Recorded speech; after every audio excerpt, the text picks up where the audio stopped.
Hey guys, what's up? It's your boy Miguel back again with another video, and I have another flagship in my hands today, this time from Oppo, and I have the Find X7 Ultra. One of the things about the X7 is that it's very similar to its bigger brother, the OnePlus, and specifically the OnePlus 12, because there's a lot of similarities between this phone and the OnePlus 12. In fact, there's only a handful of differences between these two phones, majorly being on the camera side. But apart from that, there's very little difference on both of the devices when it comes to the display, the battery, the performance. You really won't notice too much of a difference. And I think that that's part of the reason why this time the OnePlus didn't come with the Pro naming. And it looks like they're actually shifting the Pro naming to the Oppo devices in the coming months or in the coming years. Let's go ahead and look at some of the specs. So this comes with 16 gigs of RAM and 512 gigs of internal storage, and this comes with 12 gigs as well as an option. 16 gigs is the maximum that you'll get, and I think that we're now starting to reach a point where 16 gigs, 24 gigs is something that we're seeing very regularly, especially this year. I think 3 of the 5 flagship devices that I reviewed this year had around 24 gigs and above 12 gigs of RAM, 16 gigs of RAM, which is becoming the norm. The color that we have today is the blue color, and this comes with primarily just 2 colors. There's a tan brown kind of color, and then we have a blue one, and both of them would have that vegan leather type of finish to them, which I'll show you guys in a little bit. So we have the booklet over here, which contains the silicone case, some paperwork, the SIM pin, and then we also have this silicone case. And I like that they actually match the color of the phone to the case, which would aesthetically make the phone look better. We also have the phone over here, and just looking at it immediately, you can tell that this is a camera-centered phone because of the huge cutout on the back, and this is a very unique camera setup. Apart from that, we also get the USB-A to USB-C cable, and we get a very similar SuperVOOC 100-watt charger inside the box. The same exact charger that we also get with the OnePlus 12. And this will support 100 watts of fast charging and 50 watts of wireless charging, which is again very similar to the OnePlus 12 as well. Now, just looking at the phone, one thing that I noticed immediately is that it's a little bit on the heavy side, and that's probably because of the big camera cutout on the back, or the big camera module that this has. And this very much looks like a point-and-shoot camera. It kind of reminds me of the Samsung point-and-shoot cameras that we used to have a couple of years back. And then we have a quad 50 megapixel setup over here. So all 4 cameras over here are 50 megapixels, and Oppo claims this to be one of the first ones that has a 50 megapixel main camera setup. I'll again get into that a little bit, but just looking at the phone, we have this eco leather back over here, and this is sort of like that dark blue color. You also get this in the tan brown color. We have a Gorilla Glass Victus 2 in the front, and then we also have all over aluminum sides. And again, just the shape of it, the design of it is very, very similar to the OnePlus. So we have the speaker grill on the top as well as on the bottom, and then we also have the USB-C port,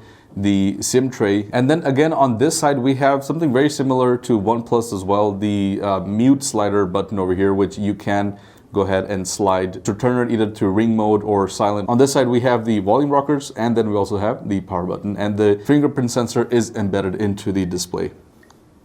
Looking at the display, again, very similar to the OnePlus, we have a 6.82-inch AMOLED display with 1 billion colors, and this also has HDR10 support.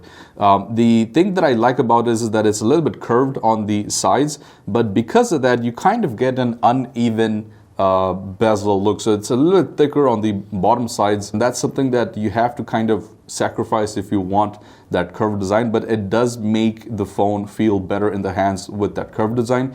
We also have the punch hole camera on the top. The display, very similar to the OnePlus, also has an LTPO technology, which has 120 Hz of refresh rate, but you have the ability to actually go ahead and change it into the settings. So it is adaptive as well, and it can go down to 1 Hz as well if it's needed. And talking about the brightness, then this comes with 1600 nits of brightness as a regular, but this can reach 4500 nits of peak brightness, which one more time, is very similar to the OnePlus. Performance-wise as well, this will give you 2.1 million points on Antutu, which is higher than the Samsung S24 Ultra. It's very similar numbers to what we saw on the Nubia Red Magic, I think 9 Pro, and also very similar numbers to the OnePlus 12. And that's because this comes with the latest Snapdragon 8 Gen 3 chip, and this is also paired with 16 gigs of RAM, so that adds up to the performance. So that means that you can play games in Ultra HD settings. I've tried playing PUBG here with Ultra HD settings, and it is very much possible. Now, if you look at the camera system, you can immediately tell that you have the H logo over there, which is a reference to Hasselblad,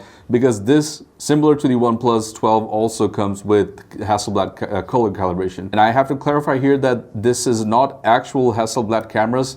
If it was, then it wouldn't cost what this costs right now, but it's more of a color calibration, which makes the final image processing different or much more better than what you would normally get.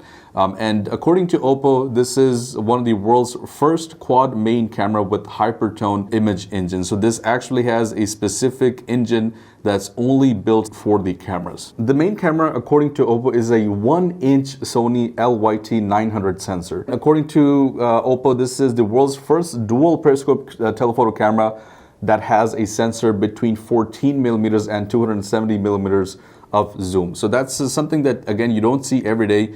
And a 1-inch sensor on a phone is something that you rarely see. I was able to take a couple of pictures. It's as good as it gets. So if you are looking for a phone that will be camera specific, then this is a phone that you should seriously consider. Looking at some of these selfies, one thing that I didn't like is that it kind of beautifies the image. I did like the fact that in normal mode, you were able to kind of select the different bokeh. So not going specifically into the portrait mode, just in the normal regular photo mode, you were able to select different bokeh effects, and that's because of the focal length that you get out of the main camera. And if we look at the app, you have different options. You have the master settings, which means that you can manually go ahead and change the settings. You have video mode.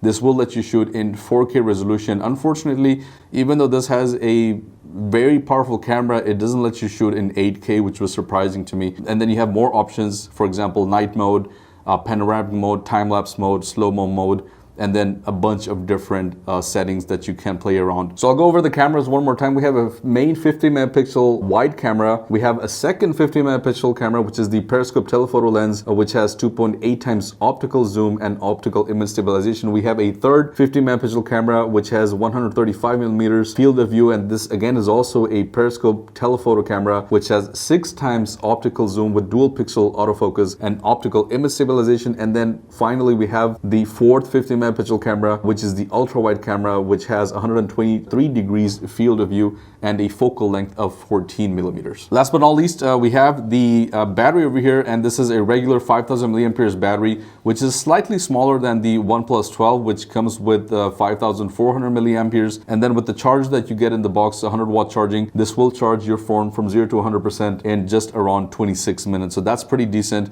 And then you also have 50 watts of wireless charging, and you also get reverse wireless charging with 10 watts of power. And price-wise, this costs, I was again kind of amazed by how, I wouldn't say cheap, but I mean, if we compare this to the top flagship phone right now, which is the S24 Ultra, that costs $1,300 for very similar specs. In some areas, yes, that's better, and I understand the Samsung name comes with that.